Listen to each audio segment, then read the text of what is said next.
Alléluia.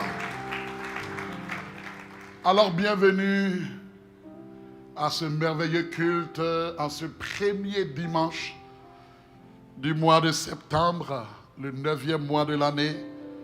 Et quel privilège, quelle grâce que Dieu nous accorde de nous retrouver ce matin dans sa présence. Amen.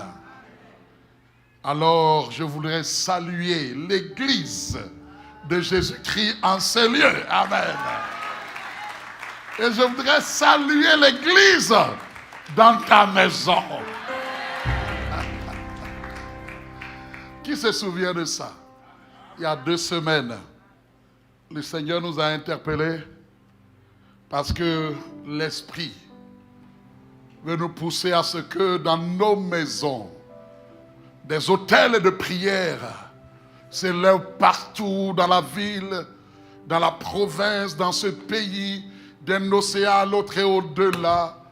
Et je prie que cela soit aussi ton partage au nom de Jésus-Christ. Je ne vais pas m'attarder sur un long rappel parce que je veux gagner en temps. Mais je voudrais rappeler que l'Église de Jésus-Christ est née dans un contexte de grande adversité, de grande opposition et surtout il y a une persécution qui a suivi cela.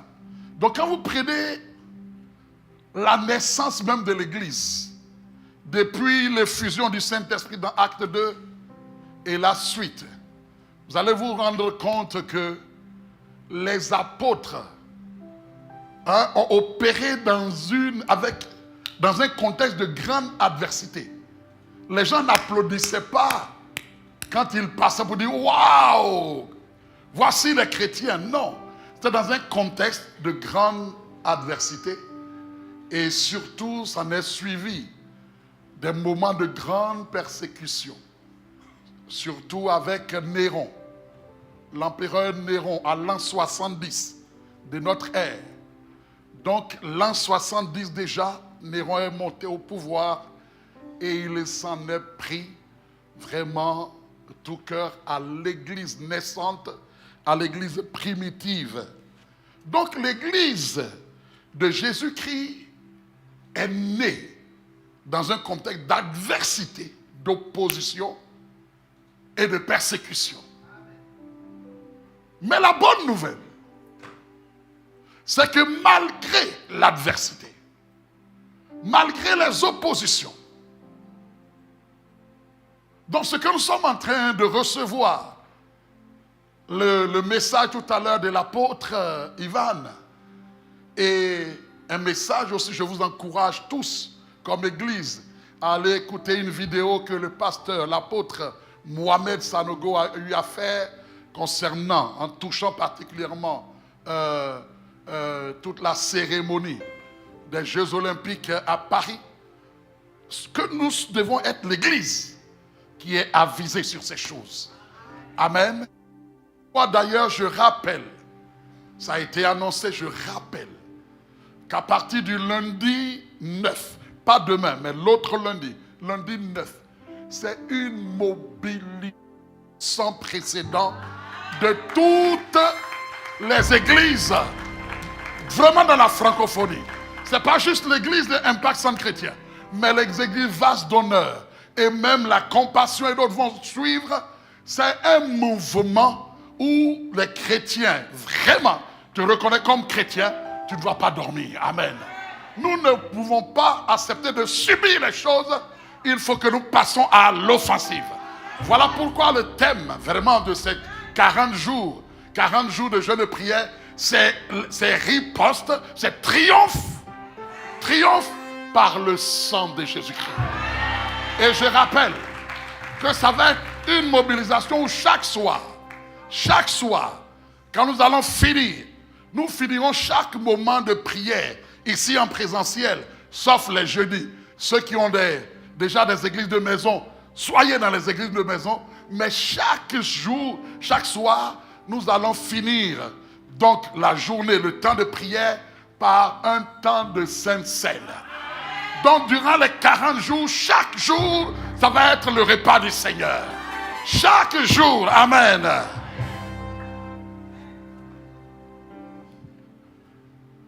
Donc je m'adresse ici en passant à mes bien-aimés qui s'occupent, les officiants de la Sainte Seine, mes 14. Vraiment, préparez-vous pour ravitailler vos stocks, parce que durant 40 jours, ça va être tout le temps un temps de Sainte Seine. Amen.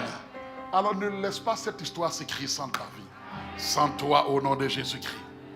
Donc je disais que l'église du Seigneur est née dans un contexte d'opposition, de persécution. Et malgré tout, là où ils ont voulu faire taire l'église, là où ils ont voulu fermer la bouche des apôtres, bien aimé, l'histoire de l'église nous montre que plus on les persécute, plus les âmes se multiplient. Les âmes sont sauvées. Amen. Et j'aime surtout, souvent je le dis, mais j'aime cette citation de Tertullien. Tertullien, c'est l'un des pères de l'Église.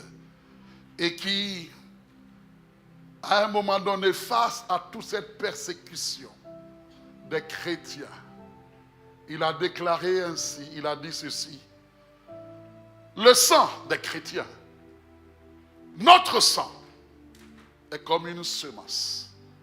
Plus vous le versez, plus vous nous mettez à mort. C'est une semence qui produit encore une multitude de chrétiens. Est-ce que je me fais comprendre? Ce n'était pas une église qui était intimidée. Ce n'était pas une église qui subissait, qui reculait. Et si jusqu'à l'an 312, l'empereur Constantin a été obligé de reconnaître le christianisme comme religion de l'État, c'est parce qu'il s'est rendu compte, ce n'est pas normal. Des êtres humains normaux, quand tu les fais peur, quand tu les persécutes, ils reculent, ils abandonnent. Mais ceux-là, plus on les persécute, plus ils se multiplient, plus ils se lèvent dans leur foi, ils proclament leur foi. Je prie que la même hardiesse, la même foi soit ton partage en notre saison au nom de Jésus-Christ. Amen.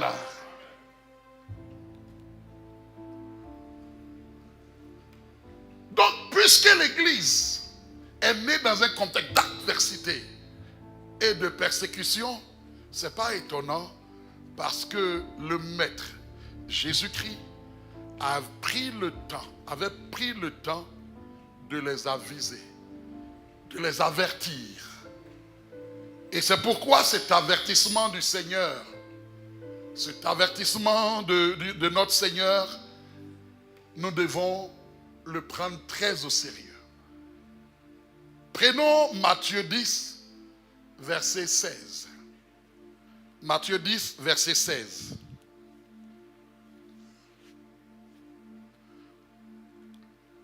Voici, je vous envoie comme des brebis au milieu des loups. Qui est-ce qui est en train de parler ici? C'est le Seigneur. Mais ça semble manquer de logique. Seigneur, comment tu peux nous envoyer comme des brebis? Tu nous envoies des brebis. Et cette fois-ci, ce sont des brebis qui sont envoyées, qui n'ont pas particulièrement des bergers avec eux, mais ils sont envoyés. Mais dit, je vous envoie comme des brebis, mais au milieu des loups. Et vous savez vous-même que les loups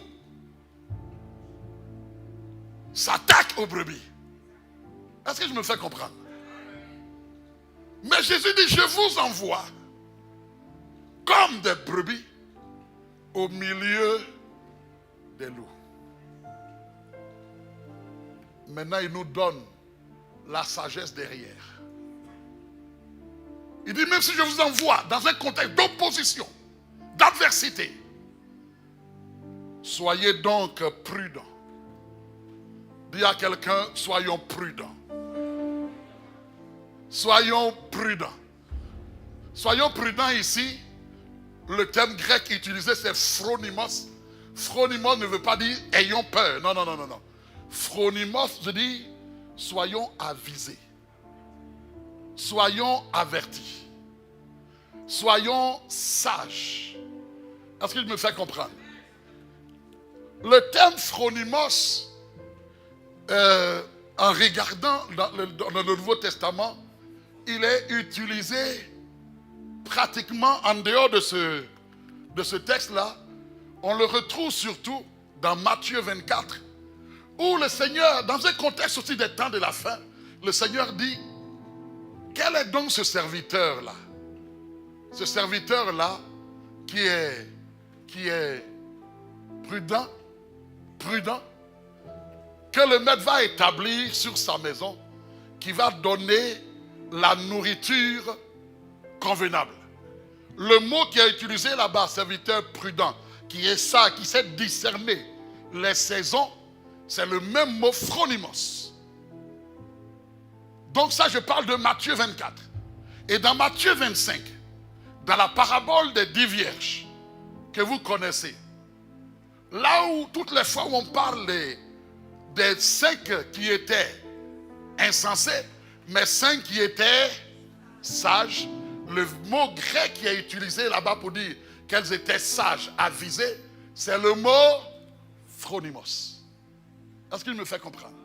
Donc, l'idée ici, c'est être intelligent, être sage, être avisé, dont le Seigneur dit, je vous envoie comme des brebis au milieu des loups, mais soyez prudents, soyez avisés, soyez sages comme le serpent. C'est pratiquement l'une des fois où le serpent, qui dans la Bible en général a... Et quand on voit le serpent, des gens disent, je te lis au nom de Jésus-Christ. C'est l'une des rares fois où le Seigneur fait une analogie. Il nous compare, comme le serpent, mais ici, le serpent, quelque chose du serpent qui est positif, que nous devons copier. Et l'apôtre Mohamed Sanogo, il y a quelque temps déjà, avait donné tout un enseignement extraordinaire sur la sagesse du serpent. Vous pouvez réécouter ça, c'est extraordinaire. Mais quand le Seigneur dit, soyez phronimos, comme les serpents, qu'est-ce qu'il voulait qu'on copie? Qu'est-ce qu'il voulait qu'on copie au niveau de cette sagesse du serpent? C'est-à-dire, c'est l'habileté du serpent à vivre au milieu d'un contexte où c'est que tout le monde veut le tuer. Est-ce que je me fais comprendre? Voyez, vous prenez la plupart de tous les peuples un peu partout, il n'y a pas des gens qui voient le serpent et puis le réflexe c'est pas prendre quelque chose pour le... Il n'y a pas quelqu'un qui dit, oh quel beau serpent. De vous à moi, de vous à moi, si vous rentrez que vous voyez un serpent chez vous, en tout cas, je crois que c'est un moment où surtout si c'est nos femmes qui sont entrées les premières, c'est compliqué. Je crois même qu'on va appeler les pompiers, on va dire qu'est-ce qui se passe. Hein? Et même nous les hommes,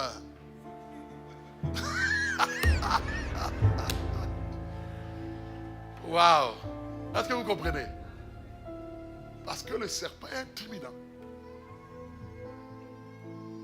On voit des histoires où souvent les gens jouaient, bon, on a élevé le serpent, on a pris soin, et puis un jour le serpent, le serpent s'est retourné à piquer le maître. Mort. Mais donc le serpent qui est menacé, continuellement menacé, on veut les tuer. Comment se fait-il que depuis qu'on les tue, en Afrique, en Europe, en Haïti, un peu partout, ils ne disparaissent pas, ils continuent de se multiplier, ils continuent d'augmenter. Et puis, c'est eux, ils ont une sagesse, hein, pour surtout ceux qui se reproduisent par des œufs. Parce que ce n'est pas tous les serpents qui se reproduisent par des œufs.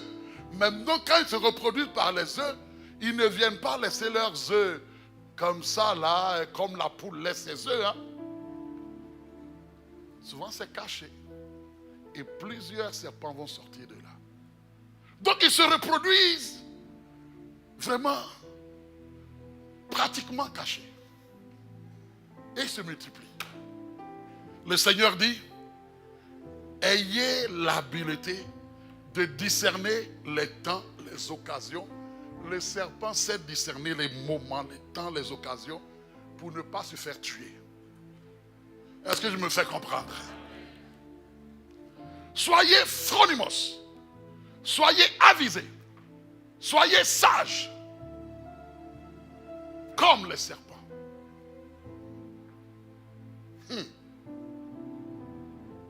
Et il dit en même temps, soyez innocents, comme des colombes. Ça dit, ça sous-entend être pur. C'est être pur, sans mélange de mal. Il n'y a pas de mal. Vous voyez, même aujourd'hui, la plupart du temps, quand les gens veulent parler de paix, veulent parler de Jésus, on prend des colombes comme ça, dans une douceur, et puis on les relâche. Est-ce que je me fais comprendre? Donc, sans mélange de mal, ils sont simples, sans artifice. Donc le Seigneur dit, soyez prudents comme les serpents, mais soyez vraiment innocents comme des colombes. Tel qu'on te voit, tel que tu es.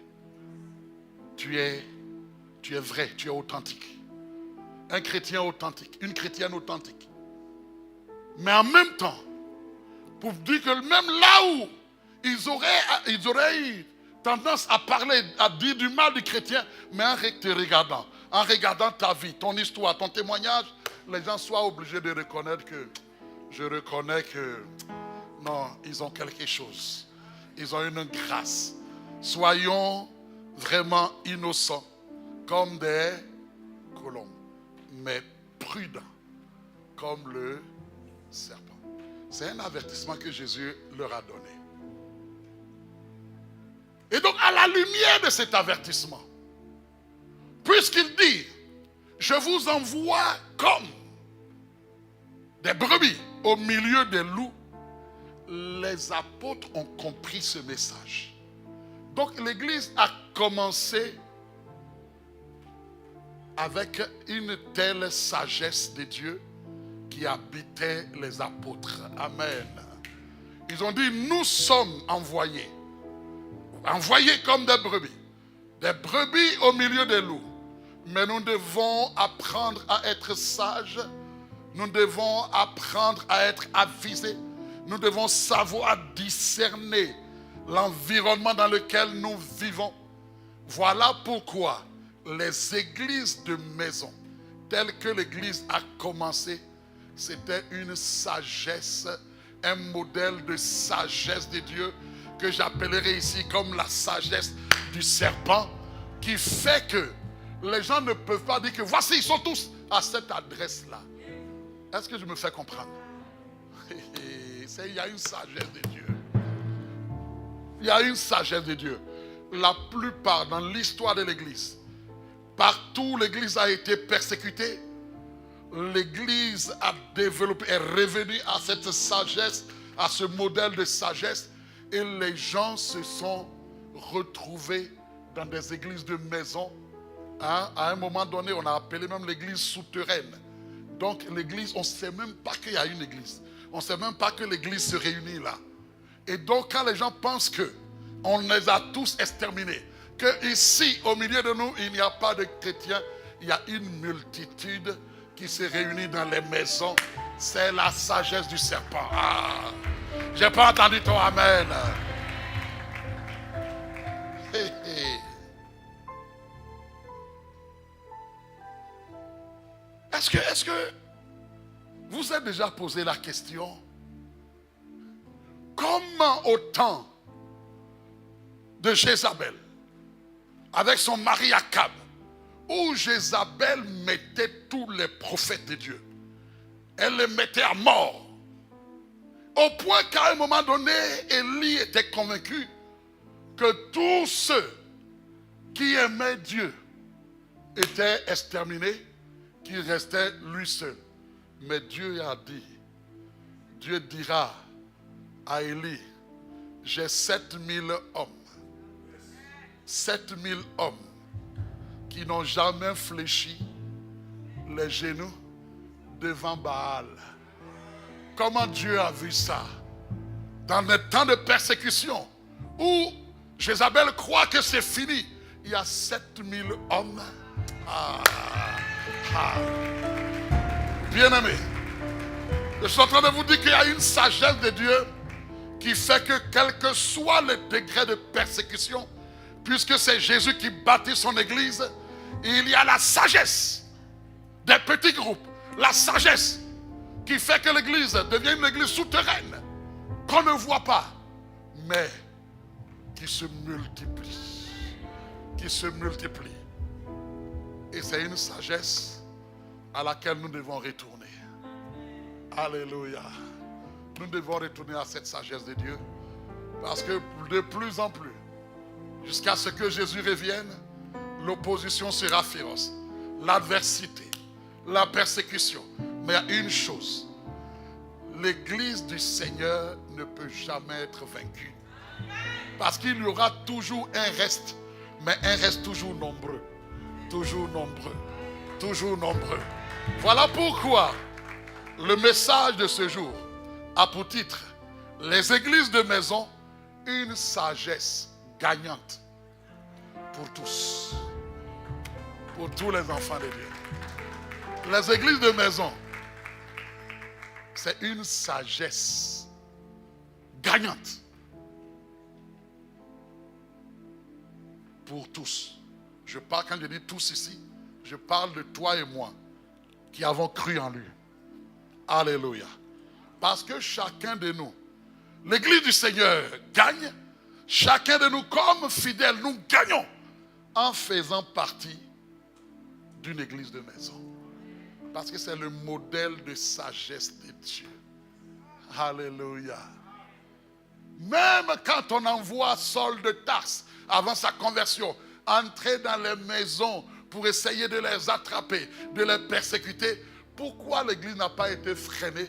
Parce qu'il y avait plusieurs maisons où il se retrouvait.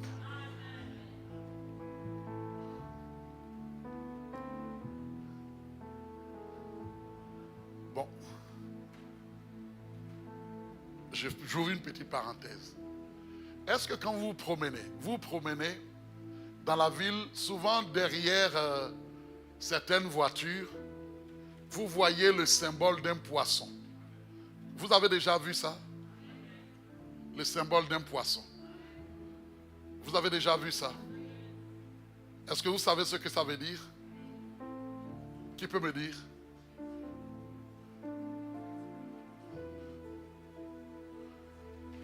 Au fait, oui.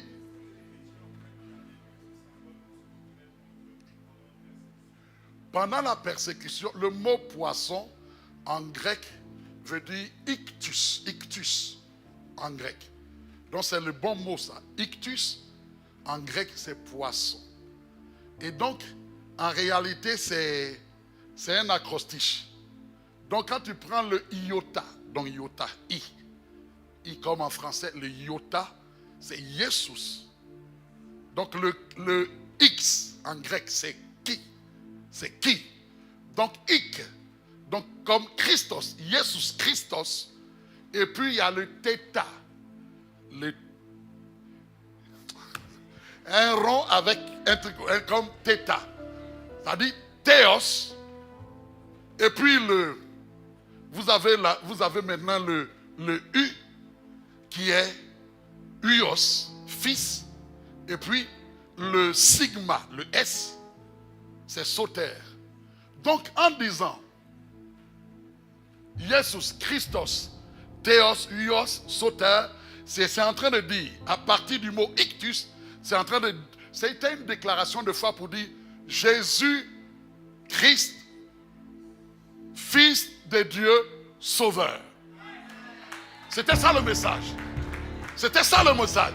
Donc quand vous voyez un poisson, vous promenez, vous voyez le symbole d'un poisson, apprenez aujourd'hui que dans cette voiture qui s'en va, c'est un chrétien qui est dedans. Donc monsieur, madame, tout le monde ne sait rien, mais vous le savez aujourd'hui. Donc souvent, quand c'est comme ça, c'est un langage codé pour dire c'est aussi un frère. C'est mon frère. C'est ma famille. Amen. Donc ils ont développé des choses pour se reconnaître. Donc ictus, le symbole, pour dire nous aussi nous sommes chrétiens. Car Jésus a dit, suivez-moi et je ferai de vous des pécheurs. Donc c'est tiré de là. La pensée est venue de là. Est-ce qu'on peut acclamer le Seigneur?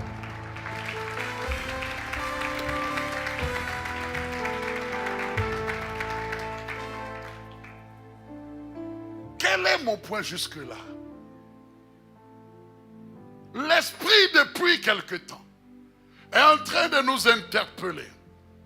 Et nous bénissons Dieu pour nos pères, des visionnaires, comme l'apôtre Yves, qui depuis quelque temps nous interpelle, non seulement à retourner à ce modèle de sagesse. Or, quand Dieu nous prépare ainsi, lui sait mieux que nous ce qui arrive en avant. Amen. Or, nous devons comprendre que si l'Église, les témoignages, les flambeaux de la foi, l'étendard de la foi est arrivé jusqu'à nous, c'est parce que au milieu de toutes les persécutions, ils ont développé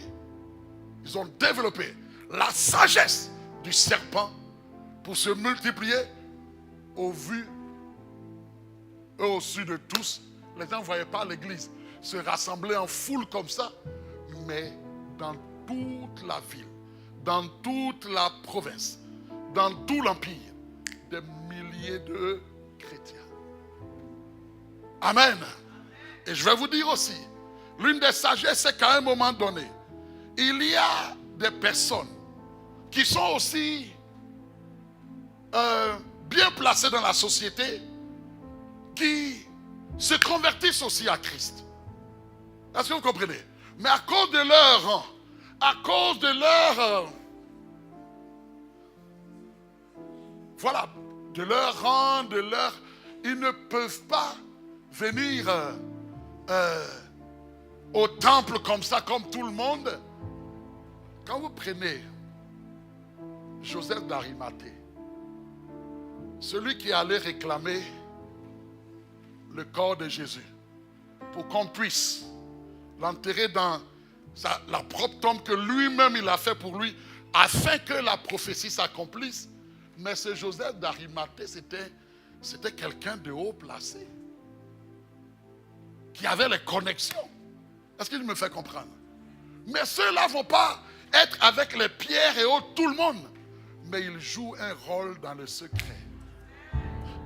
Quand vous prenez les Nicodèmes qui viennent voir Jésus de nuit, vous pouvez les banaliser, mais ils ont une influence au niveau du Sanhédrin. Est-ce que notre loi permet de condamner quelqu'un sans avoir écouté? Ils ont une influence. Quand vous prenez Corneille dans Acte 10, quelqu'un de haut rang, Dieu même se révèle à Pierre pour aller le voir dans sa maison où il avait réuni beaucoup de gens de ses amis et autres. Il ne va pas être peut-être au temple, mais ce sont des gens qui avaient une influence. Les églises de maison, à un moment donné, permettent même à des gens, peut-être très respectés dans la société, qui ne vont pas peut-être venir ici, dans nos églises, mais qui, à leur niveau, dans la ville, font changer des lois, font des choses, et ils sont là dans les lieux secrets. Il y a une église dans leur maison. Ah, il y a une église dans leur maison. Amen.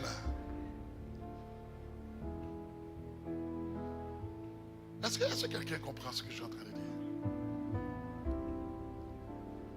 Il y a quelques années en Côte d'Ivoire, avant que je ne vienne ici, le Seigneur avait permis qu'on parle du Seigneur à une femme d'un ministre, un ministre de l'époque, au temps d'Houphouët-Boigny là-bas, et très très influent. Et quand sa femme a été touchée, elle a ouvert sa maison. Et je peux vous dire que quelquefois on allait là-bas pour une église de maison. Mais les personnes qu'elle invitait là, en ce lieu, ce sont des gens qui peut-être à cause de leur arrière-plan et autres, viendraient pas dans nos églises. Mais ces personnes-là, je me souviens encore à l'époque, le procureur de la République de Côte d'Ivoire, il venait là avec sa femme. Est-ce que vous comprenez? Et je me souviens, ils avaient un défi.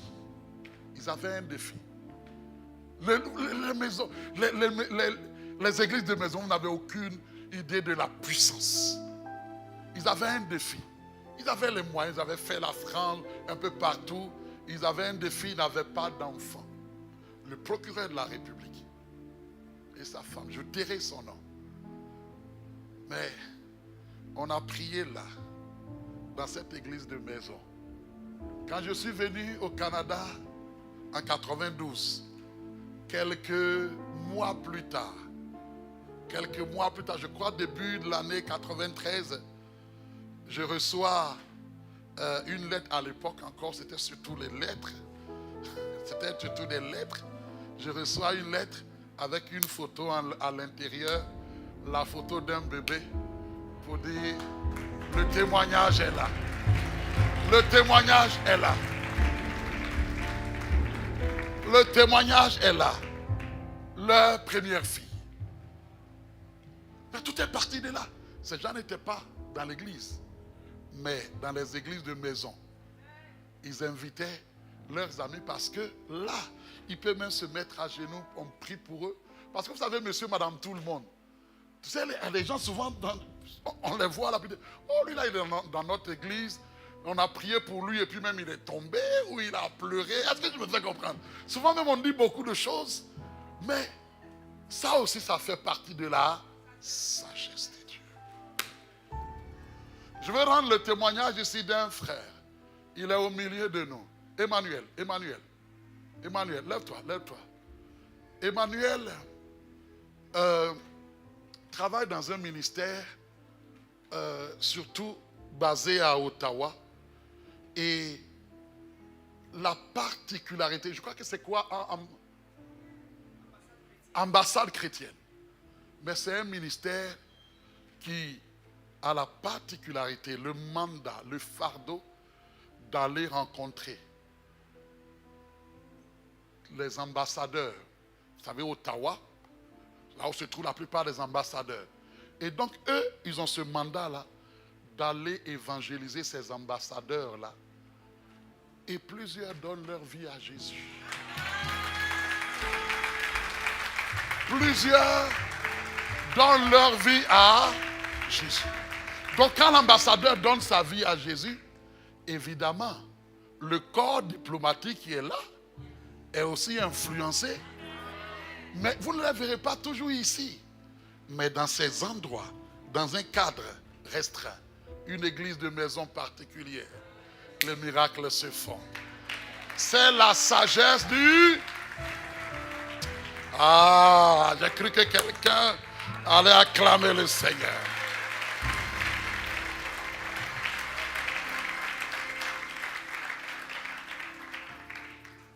Parce que ça vous prend. Dieu a résolu aussi de toucher des gens, des personnes comme ça aussi, qui se lèveront à un moment donné de l'histoire de l'Église ou qui vont se lever pour dire non, ici, je crois qu'une telle loi, on ne peut pas, moi je m'oppose. Est-ce que vous comprenez? Pourquoi nous devons prier? C'est pas... Donc l'église, la vie de l'église, c'est pas juste ici, dans un lieu de culte comme ça, un temps. Non, c'est surtout dans les églises de maison. Il se passe beaucoup de choses là-bas. Et je vais entendre amen. Alors une fois que c'est dit, puisque le Seigneur a averti les disciples, sinon ils allaient être surpris, il dit non, je vous envoie comme des brebis au milieu des loups. Soyez prudents comme les serpents et soyez juste simples. Soyez innocents comme des colombes.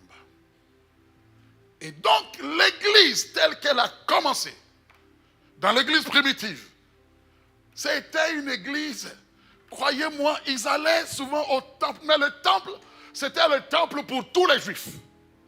Mais ce n'était pas là-bas que la vie de l'église s'opérait, c'était dans les maisons. Et vous savez, les autres chrétiens, en dehors du temple à Jérusalem, dans les autres villes, partout où Paul allait, vous allez vous rendre compte que là-bas, il n'y a pas de temple, parce qu'il y avait juste des synagogues.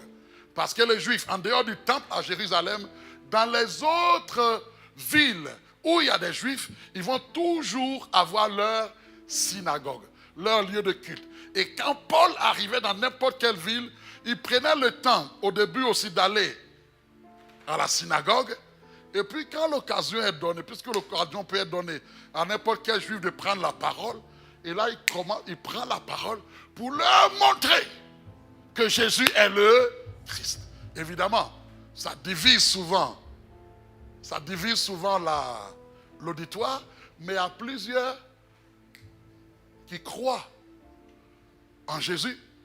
Et là, une église commence là. Est-ce qu'il me fait comprendre? La sagesse. Être phronimos, comme le serpent. Et si l'église est arrivée jusqu'à nous, c'est parce que le Seigneur nous a enseigné une telle sagesse dont nous ne pouvons pas mépriser un tel modèle de sagesse. Là où l'Esprit est en train de conduire l'église. Amen. Une fois que ça s'est établi, je crois que vous avez compris pourquoi, l'importance aussi des églises de maison. Je voudrais qu'on voit quelques bénéfices. Quelques bénéfices des églises de maison. Quels sont les bénéfices de faire partie d'une église de maison? Vous savez, si je donnais l'occasion à des frères et des sœurs qui fréquentent, qui vont dans les églises de maison, vous allez entendre toutes sortes de témoignages extraordinaires. Mais je dis quelques bénéfices parce que je ne peux pas non seulement finir aujourd'hui, mais ce que je vais communiquer, je suis convaincu qu'il y aura encore plusieurs autres bénéfices que je n'aurais même pas abordés. Est-ce qu'il me fait comprendre? Donc, premier bénéfice, c'est que l'église de maison, en faisant partie de l'église de maison, nous sortons de l'isolement et de l'esprit d'individualisme. Est-ce qu'il me fait comprendre? Vous savez, nous sommes dans des sociétés où vraiment chacun aime beaucoup sa petite affaire. Hein? Est-ce qu'il me fait comprendre? On aime être dans notre petit coin. Souvent même, bon, c'est dimanche, on va au culte, on doit y aller. Mais on aime avoir notre petit train-train quotidien. Et ce qui fait qu'on fait partie d'une grande église, mais en même temps, on se sent seul. Est-ce qu'il me fait comprendre? Plusieurs sont là. Vous faites partie d'un corps, d'une famille spirituelle, mais au nombre que nous sommes aujourd'hui, tu peux faire partie d'une grande famille comme ça, mais en même temps, tu te sens seul. Mais pour briser cet isolement, Le secret, c'est de faire partie d'une église de maison. Dis à quelqu'un à côté de toi, une église de maison. Une église de maison. Voyez, la pratique pastorale m'a appris une chose. Dans une église comme la nôtre aujourd'hui, on dépasse 1000 adultes. Si vous demandez, la plupart des gens qui se plaignent, qui vont dire, peut-être vous n'entendez pas ça, ben nous les pasteurs on l'entend. Oh, c'est une église où il n'y a pas d'amour. Est-ce que vous comprenez? La plupart des personnes, la pratique pastorale m'a montré ça, la plupart des personnes qui disent ça, sans être prophète, vous allez vous rendre compte que ce sont des personnes qui en général ne font partie d'aucun groupe, aucun département, aucune famille d'impact. Donc, ils sont dans la foule. Et souvent, c'est lorsqu'il y a un besoin, lorsqu'il y a une situation difficile, où on a perdu un être cher, quelquefois même on n'est pas au courant. Est-ce que vous comprenez? On ne sait même pas que tu as des défis.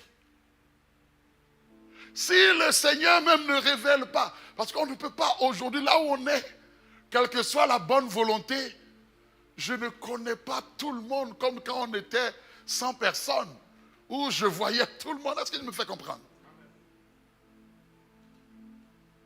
Mais nous devons en même temps faire partie d'une grande famille, mais en même temps faire partie d'une petite famille. Qui fait que dans ce petit groupe, on n'est plus seul. Nous ne sommes plus seuls. On connaît nos défis. On a prié pour nous. Amen.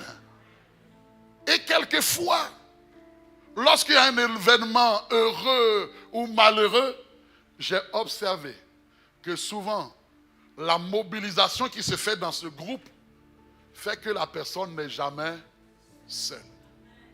Mais ceux qui ne reçoivent pratiquement rien, c'est parce que les personnes ne font partie d'aucun groupe. De vous à moi, de vous à moi. Je profite pour le dire.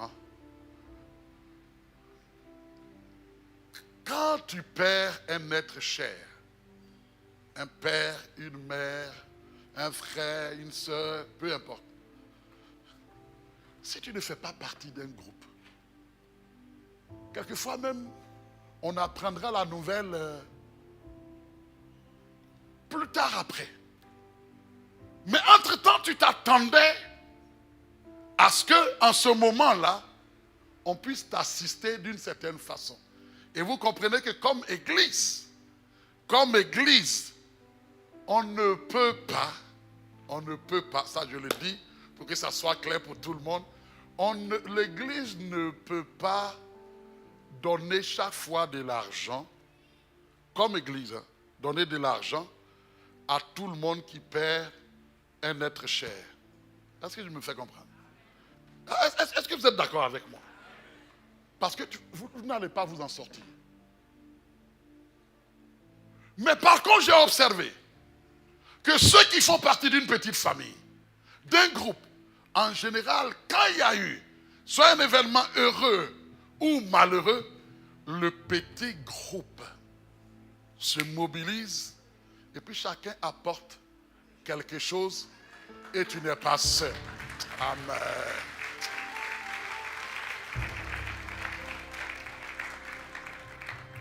Ça, c'est l'un des avantages, des bénéfices à faire partie d'une église de maison.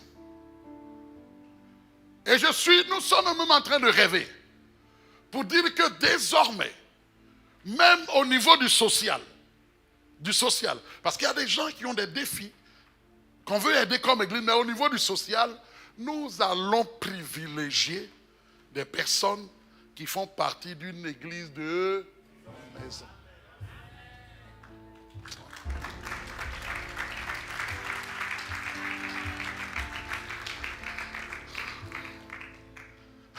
Parce que vous n'avez aucune idée. Hein. Est-ce que vous savez qu'il y a des personnes qui peuvent juste venir? Venir. Parce qu'il y a eu un petit besoin. On dit, bon, au niveau du social, souvent, on donne quand même quelque chose. Et puis les gens viennent pour ça. Et puis quand c'est comblé, ils ne viennent plus. Est-ce que vous savez, non? Ah, vous ne le savez pas. Je vous le dis. Est-ce que vous savez qu'il y a des personnes qui, quand ils savent qu'ils ont un projet de mariage qui arrive, ils ne font pas partie de l'église. Mais quand ils savent, quand ça approche, ils disent, allons dans telle église, ils forment les gens là-bas, hein, ils leur donnent une formation, et puis après ils les marient. Donc allons-y à ICC pour faire ça. Et au début, on se faisait prendre comme ça, parce qu'après quand tu les maries, qu'est-ce qui se passe? Ils disparaissent. Mais nous, Dieu nous a établi notre premier fardeau. Ce sont les brebis qui sont là, qui sont en train aussi de payer le prix par leur offrande, par leur prière. Donc c'est ceux-là que nous voulons mettre en priorité. Est-ce que quelqu'un est d'accord avec ça? C'est normal. Et voilà pourquoi je veux nous encourager à faire partie des églises de maison.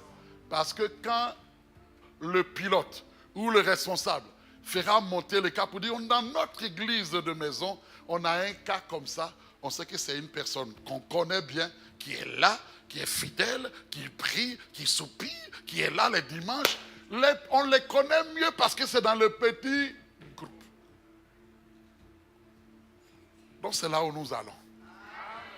Je vais entendre amen. Donc faire partie d'une église, c'est l'un des bénéfices. Ça fait que tes défis ne sont plus maintenant tes défis à toi tout seul. Il y a au moins un groupe, il y a au moins une petite famille dont tu fais partie, qui est au courant et qui te porte aussi dans la prière. Alléluia. Oui, tu peux acclamer le Seigneur.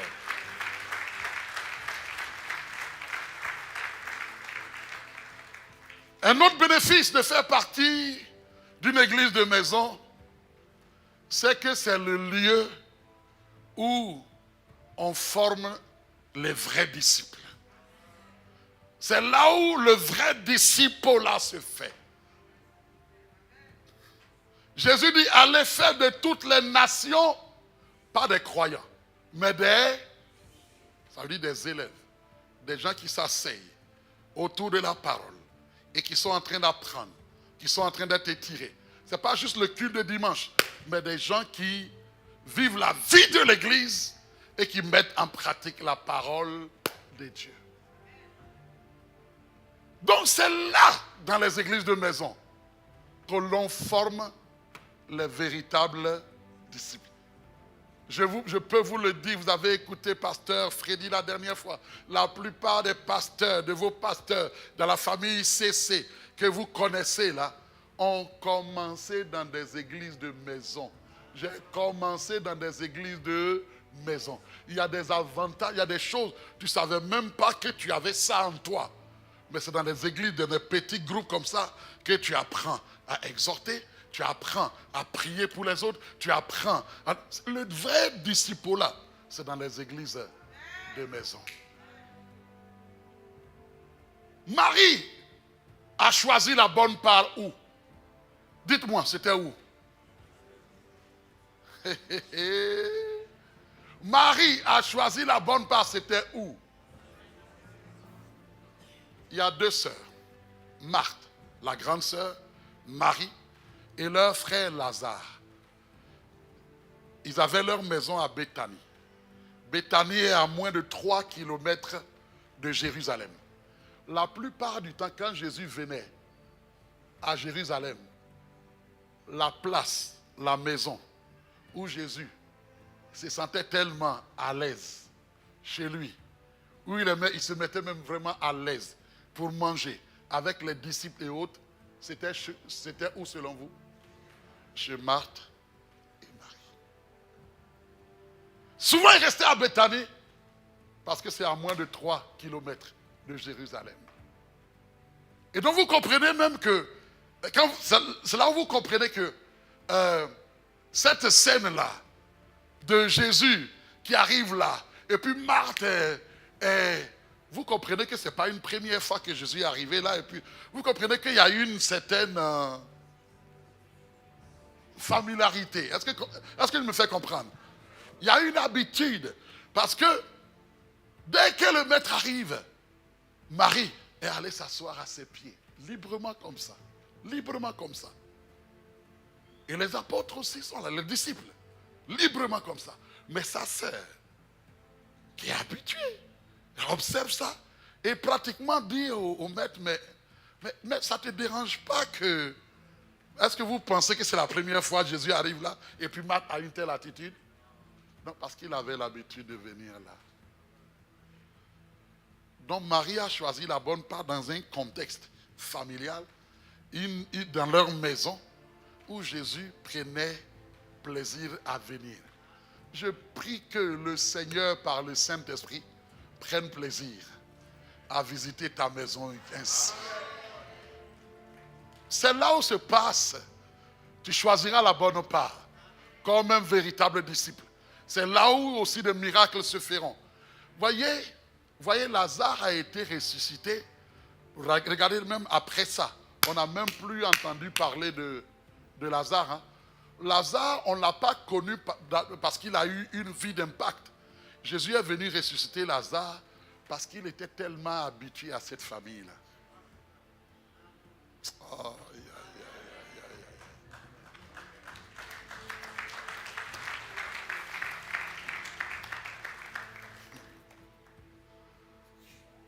Que le Seigneur prenne plaisir en regardant ta maison, ma maison, pour dire,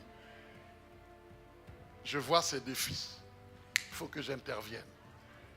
Lazare dort, allons, je vais le réveiller. Jésus change tout son programme, il revient à Béthanie parce qu'il doit réveiller Lazare. Parce que quand il est surtout touché, il dit, mais ce sont des sœurs qui sont chères à mon cœur, qui prennent tellement soin de nous, qui sont tellement... Donc si leur frère est mort, allons-y. Regardez quand Jésus arrive, regardez leur facilité à tomber à ses pieds. Maître, si tu avais été là, mon frère, je suis en train de vous dire au fait, ce n'est pas un événement fortuit comme ça. Il avait l'habitude. Que le Seigneur ait l'habitude vraiment de visiter ta maison, ma maison, au nom de Jésus. Par le Saint-Esprit. Je vais entendre Amen. Donc, une église de maison, c'est aussi le lieu où on forme les vrais disciples. Alléluia. Donc, pour ceux qui prennent des notes dans Luc 10, versets 41 à 42, je lis pour vous. Le Seigneur lui répondit, Marthe, Marthe, tu t'inquiètes et tu t'agites pour beaucoup de choses. Une seule chose est nécessaire.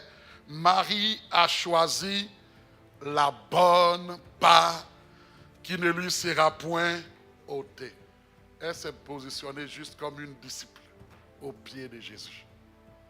Dans des églises de maison, c'est là où les vrais disciples sont formés. Amen. On apprend, on développe des aptitudes, des dons que le Seigneur vraiment a déposés dans chacune de nos vies. Amen. Troisième bénéfice. Pourquoi il faut faire partie d'une église de maison? Car c'est le lieu où nos requêtes et nos défis sont portés dans la prière par les autres membres de la famille. Ça veut dire que mes défis, mes sujets de prière ne sont plus juste mes problèmes, mes défis à moi tout seul, mais c'est porté par toute la famille, par toute l'église de maison. Et Hébreux 10, 24 nous dit, dans Parole vivante, je lis dans Parole vivante, veillons les uns sur les autres pour nous encourager à mieux nous aimer et à faire du bien autour de nous. Amen. Veillons les uns sur les autres. De vous à moi, de vous à moi. De là où nous sommes, ici. Parce que c'est une parole qui nous est tous adressée, pas juste au pasteur, mais c'est adressé à chacun de nous. Si cette parole, on dit, mettons-la en pratique aujourd'hui, maintenant. Veillons les uns sur les autres. Dites-moi. Dites-moi comment on va faire ça concrètement. Veillons les uns sur les autres. Tourne-toi vers le frère et la soeur à côté pour dire, je dois veiller sur toi. Maintenant, une fois que tu as dit ça, la personne posera la question, mais comment tu vas le faire? Mais c'est ça. De vous à moi, on fait ça comment?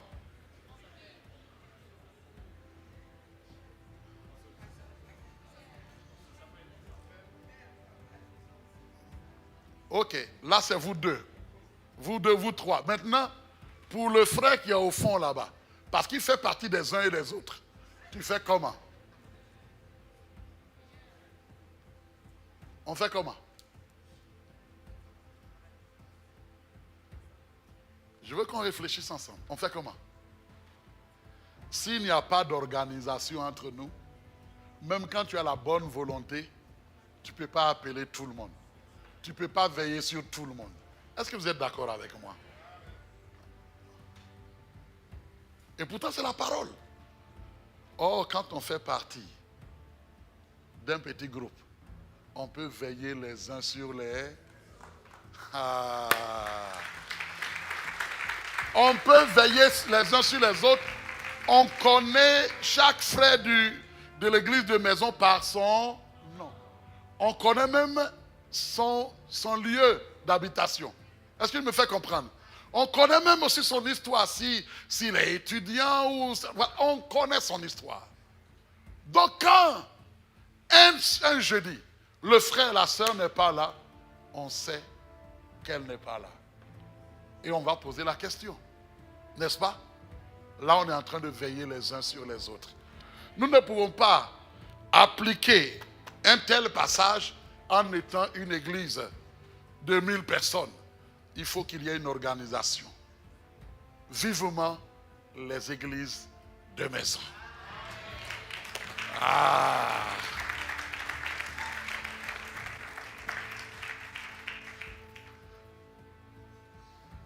Je vais prendre un dernier point et puis je finis aujourd'hui. Pas que j'ai fini les bénéfices, il y en a plusieurs. Pourquoi? Quels sont les bénéfices de faire partie d'une église de maison? C'est le lieu où nous expérimentons les miracles et de puissants témoignages. Je veux entendre Amen. Et chacun de nous a commencé là. Alléluia. Wow. Je me souviens, il y a quelques années, en Côte d'Ivoire. Je le dis souvent parce que je me suis converti, j'avais 18 ans, donc jusqu'à mes 27 ans, j'ai fait le ministère là-bas avant de venir ici. Donc, j'avais l'habitude de travailler avec un aîné, on sortait souvent ensemble, on visitait les gens, on priait. En tout cas, c'est lui que je copiais, c'est lui qui me formait. Il était en train de m'équiper comme un disciple. Et vous savez, quelquefois, quand vous priez, et puis il y a des manifestations d'esprits, de démons, et puis, mais écoutez, alléluia, il priait, et puis, voilà, moi j'apprenais. Voici qu'un jour, on a le temps de prière dans l'église de maison et cet aîné-là n'était pas là.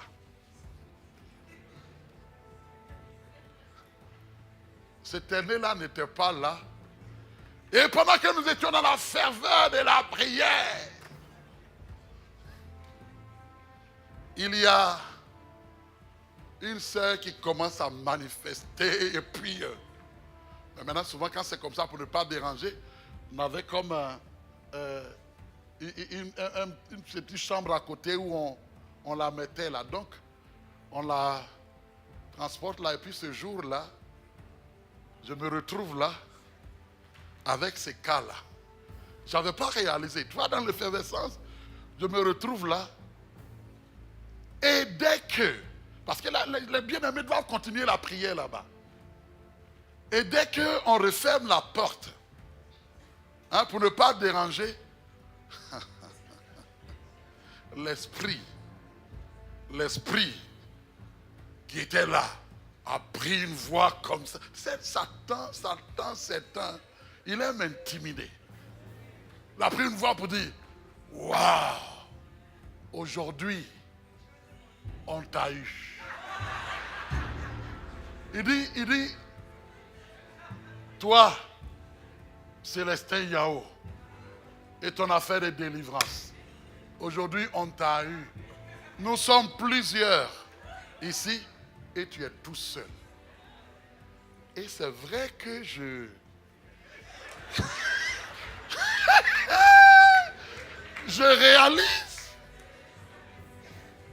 réalise que je suis seul. Et en ce moment-là, vous savez, il y a le cas de Acte 19, où on parle des 7 fils de Séva. C'est ça, hein? 7 fils de Séva, qui ont osé faire une délivrance. En disant, nous te conjurons par Jésus que Paul prêche. Sortez de cet homme. Les esprits ont dit, on connaît Jésus. Jésus, on le connaît. Paul, on sait qui il est. Mais vous là, vous êtes qui? Là, cette pensée-là vient dans ma tête. Là, il dit, ah, ils sont plusieurs, je suis seul. Que je ne fasse pas de moi un fils de Séva ici aujourd'hui. Parce que je me fais comprendre. Mais là, en ce moment précis, c'est pourquoi aussi, il faut, c'est un encouragement. Être un disciple, c'est aussi, nous combattons pas par nos forces, par l'esprit, mais surtout l'esprit. L'épée de l'esprit, là, c'est la parole.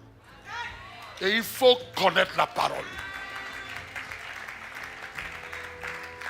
Il faut connaître la parole.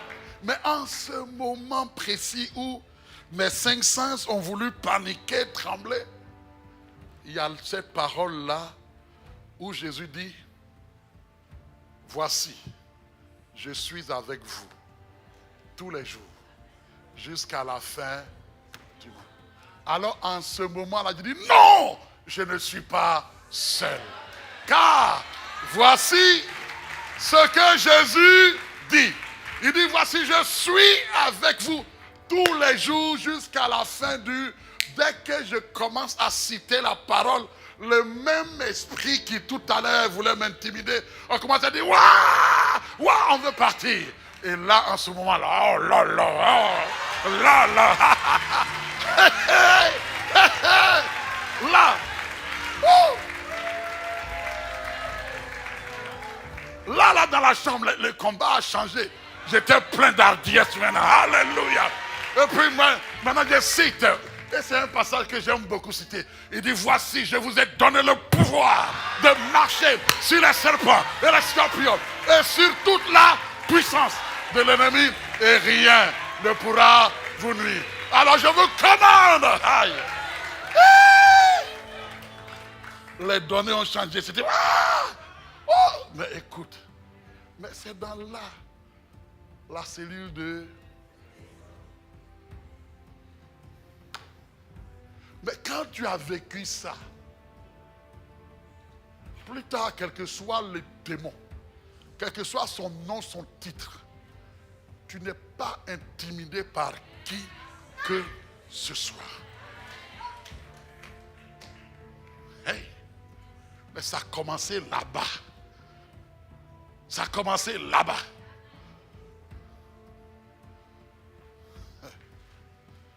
Oh, c'est un lieu extraordinaire. Un lieu extraordinaire. Un lieu où on expérimente des miracles. Des miracles. Parce que tu as l'audace, tu n'es pas intimidé. Vous avez besoin de prier, vous imposez les mains aux malades, ils sont guéris.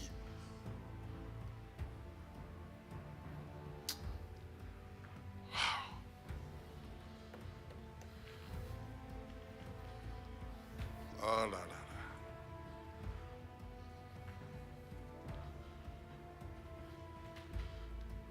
Que le Seigneur continue. Voyez l'œuvre de Dieu pour qu'on soit les véritables disciples. Jésus n'envoie jamais en grande foule. Soit il envoie 2 à 2. Est-ce que vous comprenez? Parce que il y a un effet d'être des témoins, mais en même temps, c'est là, quand il n'y a pas beaucoup de gens, c'est là où, de manière, tu sais que le pasteur n'est pas là. Le grand frère là n'était pas là ce jour-là. Est-ce que tu vas laisser un démon se jouer de toi? Ce jour-là, tu dois... Est-ce que tu me fais comprendre? Je prie que cela soit ton partage. Que le Seigneur relâche une multitude de jeunes gens, de jeunes filles, d'hommes et de femmes dans nos maisons, partout dans nos églises de maison. Que le Seigneur libère des grâces, une telle autorité, une telle onction, et qu'au nom de Jésus-Christ, quels que soient les cas, quelles que soient les situations, qu'il y ait une multitude de témoignages au nom de Jésus-Christ. Que le Seigneur t'utilise comme un canal pour délivrer, pour briser les limitations, les blocages, pour que les captifs soient libérés au nom de Jésus-Christ. Je prie que cela est ton partage. Dans le nom de Jésus. Et dans l'église de maison, le Seigneur te déploie. Et les dons, talents qu'il a déposés en toi vont être révélés au nom de Jésus-Christ. Par la grâce de Dieu, nous continuerons une prochaine fois. Mais il faut que vous appreniez que moi, je ne me voyais même pas comme pasteur. Non. Mais c'est lorsque des pères, des aînés, des pasteurs te confient des églises de maison et que tu es en train, comme pilote, de faire ce travail-là parce que tu aimes Jésus, parce que tu es passionné et que réellement, non seulement les gens se sentent bien, les gens sont bénis. Écoute, bien-aimé pilote, ça joue une parenthèse pour te dire, si dans l'église de maison, là, à un moment donné, les gens ne viennent plus, ne les culpabilise pas. La première personne, si tu es le pilote, la première personne, c'est qu'il faut que tu te redimensionnes. Ça veut dire que les gens viennent et puis ils ne reçoivent rien, quoi. Ou c'est du bavardage et puis il n'y a rien. Alors, que le Seigneur te bonifie. Et nous allons porter un regard vraiment pour équiper, pour mieux équiper, encourager et vraiment que des églises de maison non seulement atteignent 10, 12, mais que ça se démultiplie continuellement. Que cela soit ton partage au nom de Jésus-Christ. Je vous le dis, bien-aimés, c'est ainsi. C'est ainsi. Quand on te confie une église de maison et que les âmes viennent, les gens sont convertis, les gens viennent, le Seigneur ajoute au niveau de l'église de maison et puis ça se multiplie et puis vous ouvrez d'autres et autres. À un moment donné, ces pasteurs-là m'ont fait asseoir et ils m'ont dit, frère, nous croyons que le Seigneur t'appelle à ça. Et c'est une lutte. Parce qu'au début, tu dis,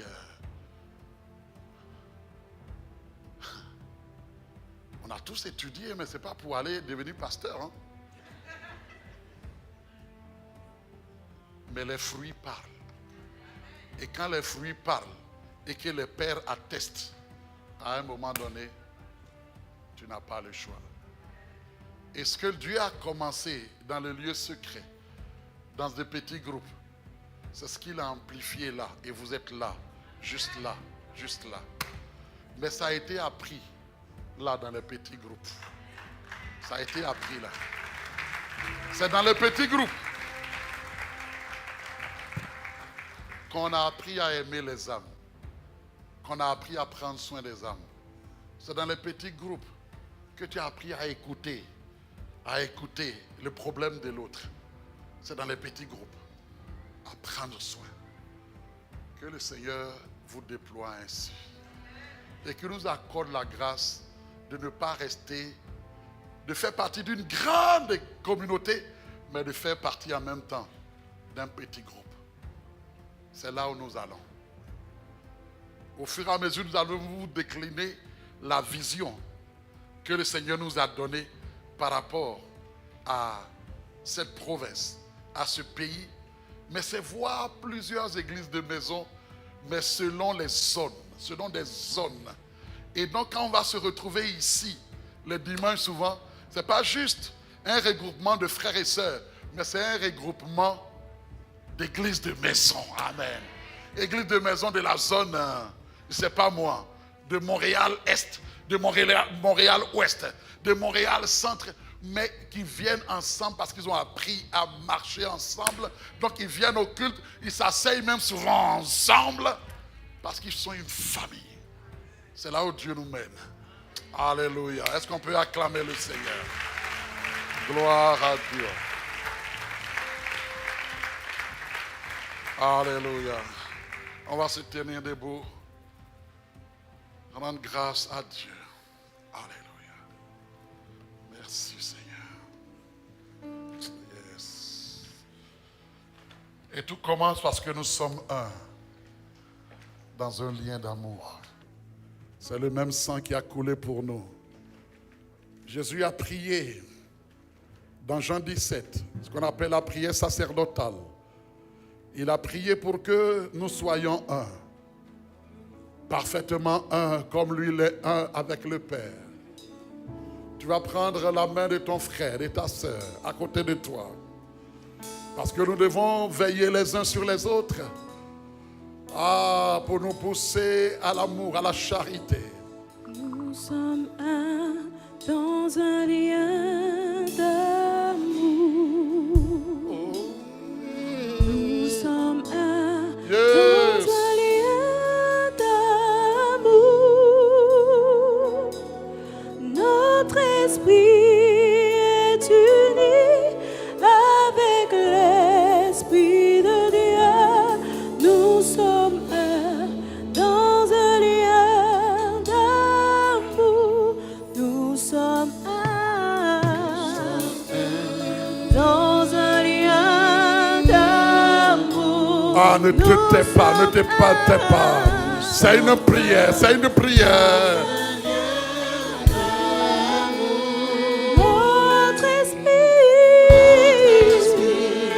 est uni avec l'esprit de Dieu.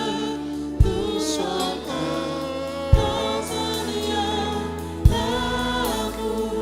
Nous sommes un dans un lien.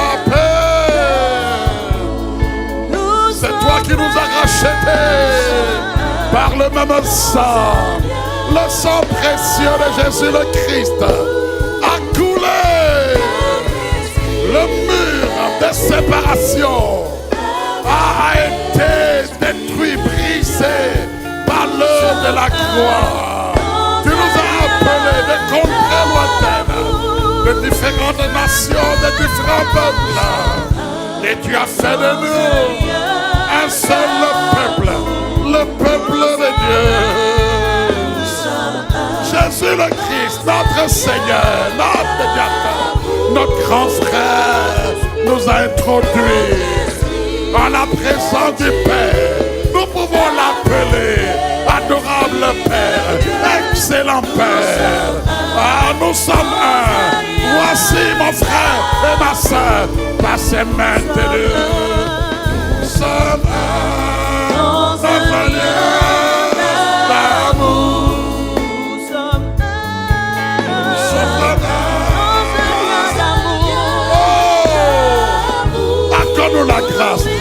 fait partie véritablement d'une belle, merveilleuse famille spirituelle. Ah, en faisant partie d'un petit groupe, d'une église de maison. Père, s'il te plaît.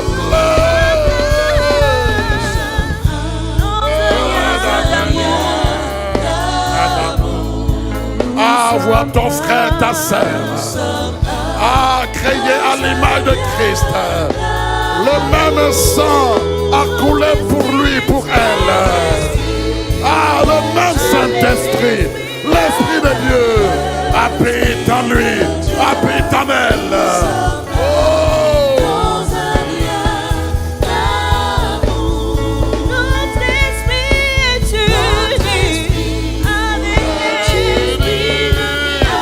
Avec l'Esprit de Dieu.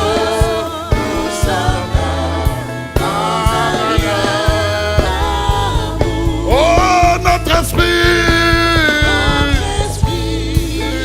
est uni avec l'Esprit de Dieu. Nous sommes un dans un lien d'amour. Élève la voix et prie pour ton frère. Prie pour ta soeur qui est à ta droite. Prie pour ton frère qui est à ta gauche. Prie pour la personne qui est à ta gauche, à ta droite. Et la rosa, ya. Oh la mama. Jésus, tu as prié le Père afin que nous soyons un. Tu as dit Père, quand de la même manière que je suis un avec toi, je prie pour eux afin qu'ils soient un, parfaitement un, sans hypocrisie. Père, sans qu'il n'y ait aucune personne qui soit mise à l'écart. Saint-Esprit de Dieu, je prie que par ses mains liées, par ses mains tenues, tu aies un transfert d'amour agapé, un transfert, oh, de l'esprit d'unité, de l'esprit de vie, un transfert de grâce, de capacité nouvelle, un transfert, ah Père, qui nous amène à nous comporter, à opérer, à marcher ensemble, à désirer faire partie, oh, d'une église de maison, là où l'Esprit veut nous conduire, là où l'Esprit nous y conduit. Père, je t'en prie, accorde la grâce à mon frère, à ma soeur, qu'aucun ne se sente seul, qu'aucun ne soit laissé pour compte. Père, au nom de Jésus, que par ses mains liées, ça soit un temps de réconfort, d'encouragement, de relèvement, de redimensionnement dans la vie de mon frère, de ma soeur. Les cobrasés, ah, fortifie, fortifie, fortifie, fortifie, fortifie, fortifie ce matin. Oh Père, s'il te plaît. Ah.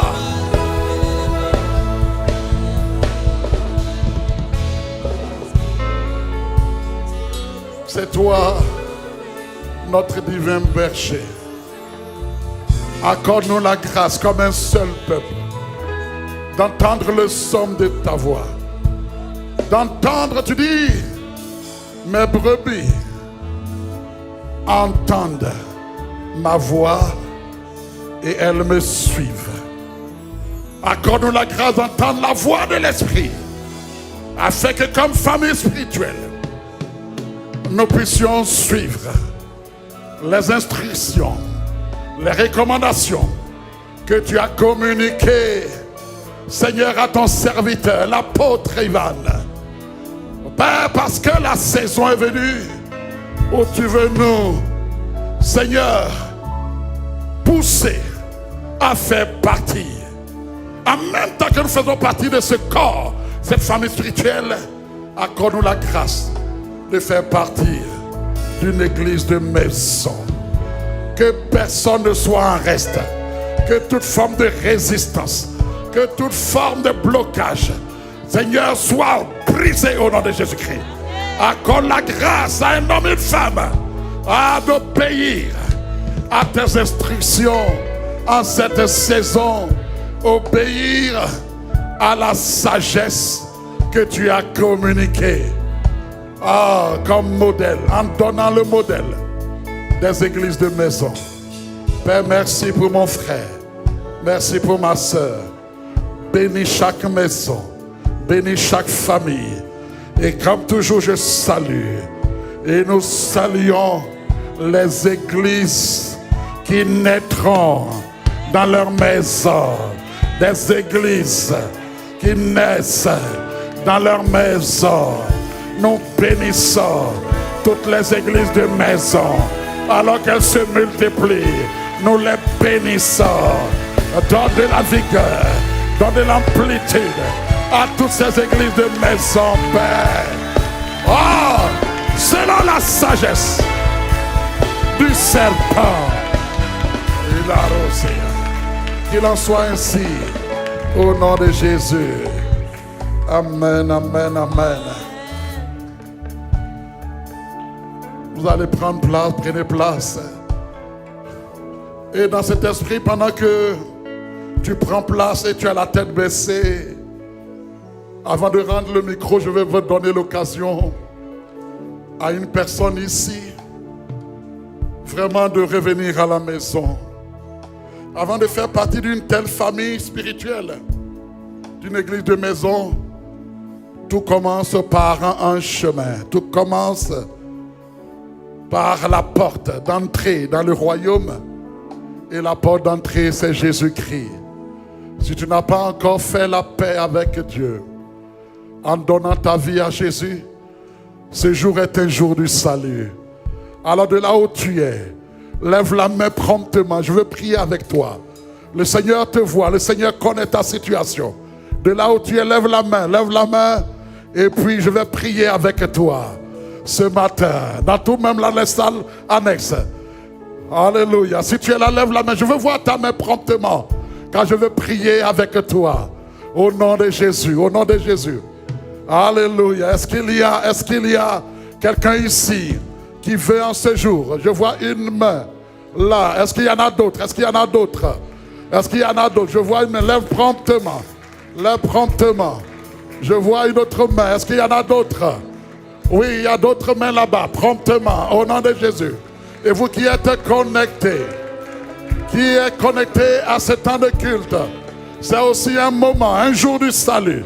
Si vous entendez sa voix, la Bible dit, n'endurcissez pas vos cœurs.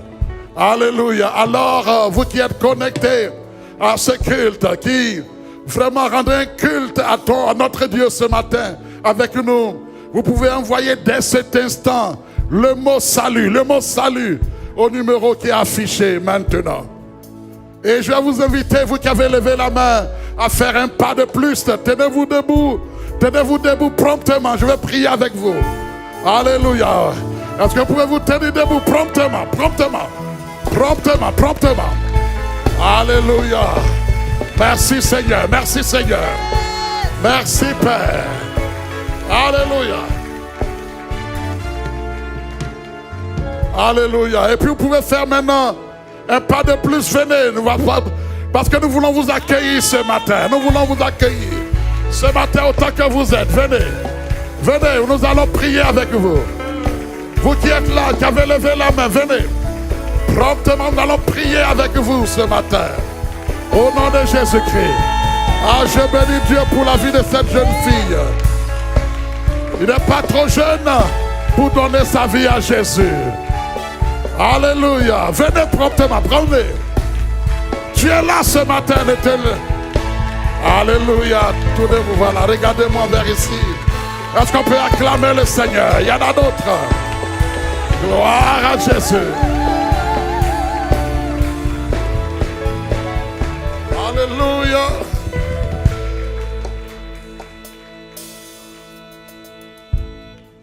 Si tu es là à ce moment aussi, elle tient aussi toi. Par le passé, tu avais marché avec le Seigneur, mais à un moment donné, vraiment tu as rétrogradé. C'est-à-dire tu t'es arrêté carrément. Tu as abandonné même un peu les choses de Dieu. Et puis, que le Seigneur est en train de te ramener. Tu es là, viens, je t'attends ce matin. Viens ce matin. Viens ce matin, le Seigneur t'attend. Le Seigneur veut te faire ce clin d'œil ce matin. Au nom de Jésus-Christ. Alors vous qui êtes là, qui êtes venus, et vous qui êtes connectés, vous allez faire cette prière avec moi. C'est la prière de la plus grande, la merveilleuse des décisions que nous pouvons prendre dans notre vie. Amen. Le Seigneur m'a accordé la grâce à mes 18 ans de faire cette même prière. Et sa main n'a jamais lâché ma vie. Et je prie que le même Dieu qui a fait pour moi et pour tant d'autres ici fasse vraiment la même chose pour vous. Que sa bonne main soit sur vous. Et qu'à partir de ce jour, vous soyez comptés parmi les enfants de Dieu. Car la Bible dit qu'il y a de la joie dans le ciel pour un seul pécheur qui revient à la maison. Un seul pécheur qui se repent. Il y a de la joie dans le ciel. Les anges sont dans la joie et l'Église est dans la joie ce matin. Voilà, de voir les bien-aimés faire cette prière. Alors vous allez répéter après moi. Seigneur Jésus, je te dis merci. Parce que ce matin, j'ai entendu ta parole. Et j'ai entendu l'invitation. Je prends la décision personnelle, sans aucune contrainte, de te recevoir aujourd'hui comme mon sauveur et mon Seigneur personnel.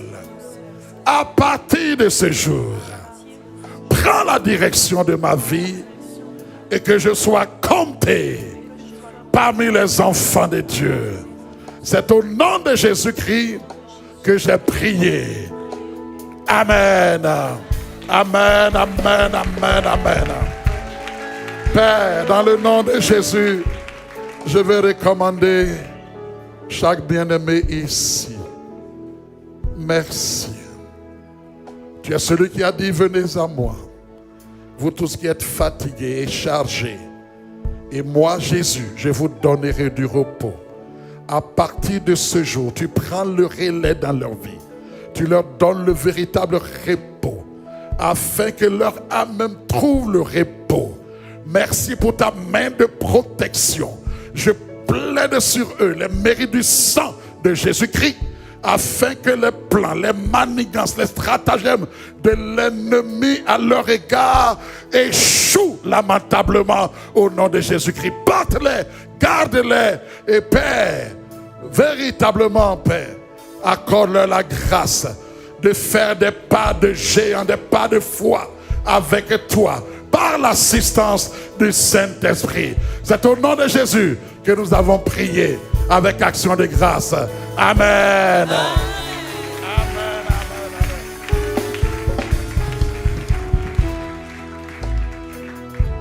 Alors, bienvenue dans la famille de Jésus-Christ. Amen. Bienvenue. Bienvenue.